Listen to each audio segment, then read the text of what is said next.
السلام علیکم، کیا حال چال ہیں بچوں آپ کے؟ امید کرتی ہوں کہ آپ لوگ ٹھیک ہوں گے اور مزے میں آپ کی چھٹیاں گزر رہی ہوں گی۔ ابھی تو چھٹیاں ہیں، تقریباً یہ 2 ماہ تک رہیں گی، پھر انشاءاللہ آپ کے اسکول کھلیں گے اور پھر لائف جو ہے وہ روٹین میں آ جائے گی۔ اچھا، آج جو ہے ہم ویڈیو بنا رہے ہیں، آپ کی 7 کلاس کی جو بک ہے اس میں نظم ہے وطن کے پاسباں، اور جو ہے اس کے شاعر جو ہیں وہ کلیم عثمانی ہیں۔ اور ظاہر ہے کہ اس نظم کے عنوان سے ہی آپ کو سمجھ میں آ رہا ہوگا کہ نظم کس کے متعلق ہے۔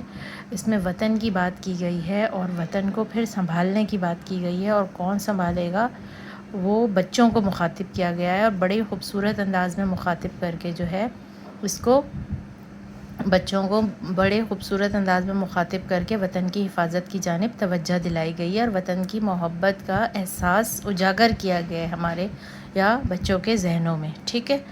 اچھا، اب یہ جو اصل میں نظم ہے، اس کو مہدی حسن صاحب جو ہمارے پاکستان کے ایک معروف گلوکار تھے، انہوں نے بڑے خوبصورت انداز میں جو ہے اس کو گایا بھی ہے۔ اچھا چلیں پھر اب ہم اس کا مطالعہ شروع کرتے ہیں۔ میں اس کے مشکل الفاظ کی ساتھ ساتھ وضاحت کروں گی، تو اس سے اس کی جو ہے تشریح جو ہے آپ کو وہ زیادہ اچھے طریقے سے سمجھ میں آئے گی، ٹھیک ہے۔ شروع کرتے ہیں۔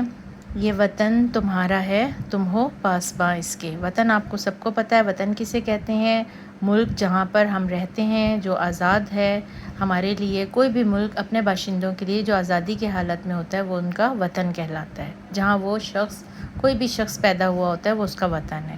تو چونکہ ہم سب جو ہے پاکستان سے تعلق رکھتے ہیں، پاکستان میں پیدا ہوئے ہیں، تو اس لیے ہمارا وطن کیا ہے؟ پاکستان ہے۔ یہ وطن تمہارا ہے، تم ہو پاسباں اس کے۔ پاسباں حفاظت کرنے والے کو کہتے ہیں، یعنی اب اس کی حفاظت کس نے کرنی ہے؟ چونکہ وطن ہمارا ہے تو حفاظت بھی ہم ہی کو ہی کرنی ہے۔ شاعر مخاطب ہم سے ہو کے کہہ رہے ہیں، یہ چمن تمہارا ہے، یعنی چمن کسے کہتے ہیں؟ باغ کو کہتے ہیں۔ وطن کو چمن سے تشبیہ دی گئی ہے کہ اتنا خوبصورت ہے، اس کی خوبصورتی میں کوئی شک و شبہ نہیں ہے۔ اس کی ایک چمن سے تشبیہ دے کے کہہ رہے ہیں کہ یہ چمن تمہارا ہے، تمہارا باغ ہے، اور تم ہو نغمہ خواں اس کے۔ نغمہ خواں کہتے ہیں نغمہ سنانے والا۔ اچھا ٹھیک ہے، کیوں؟ کیونکہ چمن میں رنگ برنگی پرندے جو ہوتے ہیں نا، وہ اپنی خوبصورت آوازیں جب نکالتے ہیں تو لگتا ہے وہ نغمے گا رہے ہیں۔ تو اسی طرح سے بچوں کو رنگ برنگے پرندوں سے تشبیہ دے کر کہہ رہے ہیں کہ چمن تمہارا ہے اور تم ہی اس کے اندر نغمہ خواں ہو، نغمے گانے والے ہو۔ اس چمن کے پھولوں پر رنگ و آب تم سے ہے۔ اس چمن کے پھولوں پر جو رنگ دکھائی دیتا ہے، جو خوشبو ہے، جو خوبصورتی ہے، وہ کس کی وجہ سے ہے؟ تم سے ہے۔ کس سے؟ وطن کے باشندے، وطن کے حقیقی وارث یعنی بچے۔ اس زمیں کا ہر ذرہ آفتاب تم سے ہے۔ اس زمیں کا ہر ذرہ، ذرہ آپ کو پتہ ہے ذرہ کیا چیز ہوتا ہے؟ انتہائی چھوٹا سا جو وہ ہوتا ہے، کیا کہتے ہیں آپ اس کو، کیا کہیں گے، زمین میں مٹی کے جو چھوٹے چھوٹے سے وہ ہوتے ہیں ٹکڑے کہہ لیں، انہیں ذرات کہا جاتا ہے۔ بہت ہی چھوٹا پارٹ ذرہ کہلاتا ہے، ٹھیک ہے۔ تو اس میں، اور جب آپ دیکھیں اس میں ذرا اور سے سمجھیں کہ جب ذرے کے اوپر سورج کی روشنی پڑتی ہے نا، تو وہ اس طرح چمکتا ہے کہ جیسے زمین پر چھوٹے چھوٹے سے سورج بن گئے ہوں۔ تو اس زمین کا ہر ذرہ آفتاب تم سے ہے، ٹھیک ہے، یعنی اس میں جو چمک ہے وہ کس کی وجہ سے ہے؟ تمہاری ہی وجہ سے ہے۔ یہ فضا تمہاری ہے، یعنی یہ ظاہر ہے یہ وطن تمہارا ہے تو اس کی فضا بھی تمہاری ہے، بحر و بر تمہارے ہیں، یعنی اس زمین کے اندر، اس وطن کے اندر جو بحر و بر ہیں، جتنی بھی خشکی کے حصے ہیں، سمندر ہیں، وہ سب تمہارے ہیں، ٹھیک ہے۔ کہکشاں کے یہ جادے راہ گزر تمہارے ہیں۔ کہکشاں کہتے ہیں تاروں کے گزرنے کی جگہ کو، تاروں کے گزرگاہ کو، تاروں کے گزرنے والے راستوں کو کہتے ہیں۔ یہ جادے راہ گزر تمہارے، جادے راستوں کو کہتے ہیں، یعنی روشنیوں سے جگمگ کرتے ہوئے راستے تمہاری راہ گزر ہیں۔ یہ وطن تمہارا ہے، تم ہو پاسباں اس کے۔ یہ چمن تمہارا ہے، تم ہو نغمہ خواں اس کے۔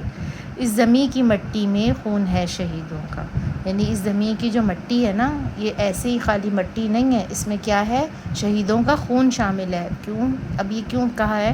کیونکہ اس وطن کی آزادی کو ہم نے ایسے ہی حاصل نہیں کر لیا، کسی نے پلیٹ میں رکھ کر پاکستان ہمیں نہیں دے دیا۔ ہم نے پیچھے پڑھا تھا نا تحریک پاکستان میں خواتین کا حصہ، اسی طرح سے اور اس طرح کے جو دوسرے سبق ہیں، ان سے پتہ چلتا ہے کہ آزادی کی ہم نے، مسلمانوں نے اور ہمارے آباء و اجداد نے کیا قیمت ادا کی تھی، جس کے بعد ہمیں آزادی حاصل ہوئی ہے۔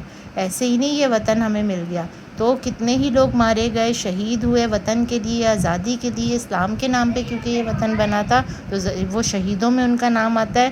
جب شہید ہوئے ان کے خون سے کتنی زمین رنگین ہوئی، جبھی جا کر ہم کو یہ وطن کا ٹکڑا حاصل ہوا ہے۔ تو اس مثال کے طور پہ کہہ رہا ہے کہ اس زمین کی مٹی میں خون ہے شہیدوں کا۔ ارض پاک مرکز ہے قوم کی امیدوں کا، یعنی یہ پاک زمین جو ہے اب قوم کی امیدیں اس سے وابستہ ہیں۔ نظم و ضبط کو اپنا میر کارواں جانو۔ میر کارواں کہتے ہیں جو کارواں کا میر ہوتا ہے، امیر ہوتا ہے، جو کارواں کی رہنمائی کرتا ہے۔ اس کو کیا کہہ رہے ہیں؟ نظم و ضبط کو اپنا میر کارواں جانو، یعنی اپنے قافلے کا امیر کسے سمجھو؟ نظم و ضبط کو۔ اس کا دامن آپ نے ہاتھ سے نہیں چھوڑنا۔ نظم و ضبط کہتے ہیں ڈسپلن کو، پابندی کو، اصولوں کی پابندی، اور جو کوئی آپ کے لیے اصول کہیں بھی بنا دیے جاتے ہیں، چاہے وہ ملکی سطح پر ہو، چاہے قومی سطح پر ہو، چاہے آپ کی جو ہے محلے کی سطح پر ہو، گھر کی سطح پر ہو، اسکول کی سطح پر ہو، تو آپ نے ہر طرح کے اصولوں کی ہمیشہ پابندی کرنی ہے۔ اور یہ جب پابندی آپ کے اندر کب آئے گی؟ جب آپ کے اندر نظم و ضبط پیدا ہوگا۔ نظم و ضبط، ٹھیک ہے۔ وقت کے اندھیروں میں اپنا آپ پہچانو۔ وقت کے اندھیروں میں اپنا آپ پہچاننا ہے، ہمیشہ مثبت سوچنا ہے، پازیٹیو سوچ رکھنی ہے، کبھی بھی مسائل سے تنگ آ کر منفی رد عمل ظاہر نہیں کرنا، منفی ری ایکشن نہیں دکھانا ہے، منفی راستوں پر نہیں چلنا ہے۔ ہمیشہ مثبت سوچ سوچیں گے تو صحیح اچھے راستوں پہ چلیں گے، کبھی بھی برائی کے راستوں پر نہیں جا پائیں گے، ٹھیک ہے۔ یہ وطن تمہارا ہے، تم ہو پاسباں اس کے، یہ چمن تمہارا ہے، تم ہو نغمہ خواں اس کے، یہ زمین مقدس ہے ماں کے پیار کی صورت۔ زمین کیسی ہے؟ مقدس کہتے ہیں پاک کو، ٹھیک ہے۔ یہ ہماری زمین جو ہے ایک ماں کے پیار کی طرح پاک ہے۔ جس طرح ماں کے پیار میں کوئی شک و شبہ نہیں ہوتا، بالکل اسی طرح اس زمین کی جو محبت ہمارے لیے ہے اور یہ وطن کا جو خلوص ہے ہمارے لیے، یہ بھی بالکل اسی طرح سے پاک ہے۔ اس چمن میں تم سب ہو برگ و بار کی صورت، یعنی پہلے بھی میں نے اوپر کی لائن میں آپ کو بتایا تھا شروع میں کہ اس وطن کو ایک باغ سے تشبیہ دی گئی ہے، تو بچوں کو کیا کہہ رہے ہیں شاعر کہ تم اس میں کیا ہو؟ پتے اور پھولوں کی صورت ہو، ٹھیک ہے۔ دیکھنا گنوانا مت دولتیں یقین لوگوں، گنوانا یعنی کھونا، کہہ رہے ہیں کیا چیز نہیں کھونے کی، یہاں پر ہمیں تاکید کی جا رہی ہے دولت یقین، یقین کی دولت، ٹھیک ہے۔ یہ وطن امانت ہے اور تم امی لوگوں۔ اب امانت کیا ہوتی ہے؟ کوئی بھی چیز جو کسی کے سپرد کی جاتی ہے عارضی طور پہ، وہ کیا کہلاتی ہے؟ امانت، اور اس کو سنبھالنے والا کیا کہلاتا ہے؟ امین۔ تو یہ وطن عارضی طور پہ ہمارے پاس ہے کیونکہ یہ دنیا فانی ہے، ظاہر ہے، تو پھر ہر چیز مٹ جانے والی ہے، تو جب تک یہ امانت ہمارے پاس ہے ہم نے ایک امین بن کر اس کا حق ادا کرنا ہے اور اس میں کسی بھی قسم کی خیانت نہیں کرنی۔ یہ وطن تمہارا ہے، تم ہو پاسباں اس کے، یہ چمن تمہارا ہے، تم ہو نغمہ خواں اس کے۔ اب آخری میں بند پڑھ رہی ہوں، میر کارواں ہم تھے روح کارواں تم ہو۔ اب شاعر کیا کہہ رہے ہیں کہ جنہوں نے اپنی قربانیاں دے کے اس وطن کو حاصل کیا، اصل میں وہ میر کارواں تھے، یعنی کارواں کے چلانے والے تھے، کارواں کے ہادی تھے، کارواں کے رہبر تھے۔ تم کیا ہو اصل میں؟ روح ہو اب کارواں کی۔ ہم تو جو امیر تھا وہ تو اب چلا گیا کارواں کو ایک صحیح راستہ دکھا کر، اب روح کارواں تم ہو۔ ہم تو صرف عنواں تھے، اصل داستاں تم ہو، یعنی ہم تو صرف عنواں تھے۔ آپ نے جب کبھی مضمون لکھا ہوگا یا جیسے میں نظم پڑھ رہی ہوں یا جیسے میں آپ کو اسباق پڑھاتی ہوں تو اس میں عنوان جو ہوتا ہے ہمیشہ سب سے اوپر لکھا جاتا ہے۔ اس عنوان کو پڑھ کر اس سبق کے کنٹینٹ کا اندازہ ہوتا ہے کہ یہ سبق کس چیز سے متعلق ہے، ٹھیک ہے۔ تو شاعر کہہ رہے ہیں ہم تو صرف ٹاپ پر تھے، اب جو ہے کیا کہتے ہیں جو یعنی کہ جنہوں نے قربانی دے کر اس وطن کو حاصل کیا تھا، جو اصل میں اس وطن کو بنانے والے تھے، وہ تو صرف عنواں تھے، اصل میں اصل داستاں اب تم سے ہے، تم ہی اس کو چلانے والے ہو۔ نفرتوں کے دروازے خود پہ بند ہی رکھنا، یعنی نفرتوں کو کبھی اپنے اندر آنے نہیں دینا، اپنے رویوں میں نفرتوں کو کبھی بھی نہ آنے دینا، اس وطن کے پرچم کو سر بلند ہی رکھنا۔ سر بلند کہتے ہیں بلند سے بھی اوپر، یعنی بہت بلند، ہمیشہ اوپر ہی اوپر، ٹھیک ہے۔ کبھی اس پرچم کو سرنگوں نہ ہونے دینا۔ سرنگوں جب کب ہوتا ہے پرچم؟ سرنگوں کا مطلب ہوتا ہے پرچم کا جھک جانا، پرچم کو گرا ہوا ہونا کب ہوتا ہے؟ جب یہ پرچم جو ہے، یا اس کی مثال اس لیے دی گئی ہے یا یہ تشبیہ اس لیے دی گئی ہے کہ انسان ہے اگر اس کا سر کب جھکتا ہے؟ جب وہ کوئی غلط کام کرتا ہے، ٹھیک ہے۔ تو اس پرچم کی مثال ہے کہ اپنے پرچم کے سر کو بھی ہمیشہ ایسا ہی بلند رکھنا، کوئی ایسا کام نہیں کرنا جس سے ہمارے وطن کی بدنامی ہو، ہماری ملت قوم کی بدنامی ہو، بحیثیت پاکستان ہمارا نام بدنام ہو۔ اس لیے ایسے اچھے کام کرنا کہ آپ کا بھی سر فخر سے بلند رہے اور آپ کا پرچم بھی ہمیشہ سر بلند رہے، ٹھیک ہے، یہ وطن تمہارا ہے تم ہو پاسباں اس کے، یہ چمن تمہارا ہے تم ہو نغمہ خواں اس کے۔ اس نظم میں بہت ہی خوبصورت نصیحتیں کی گئی ہیں اور بہت ہی خوبصورت تشبیہات دے کے ہمیں سمجھایا گیا ہے کہ ہم نے اپنے وطن میں کس طرح رہنا ہے، ہم کون ہیں اصل میں، ہم ہی وطن کے اصل وارث ہیں۔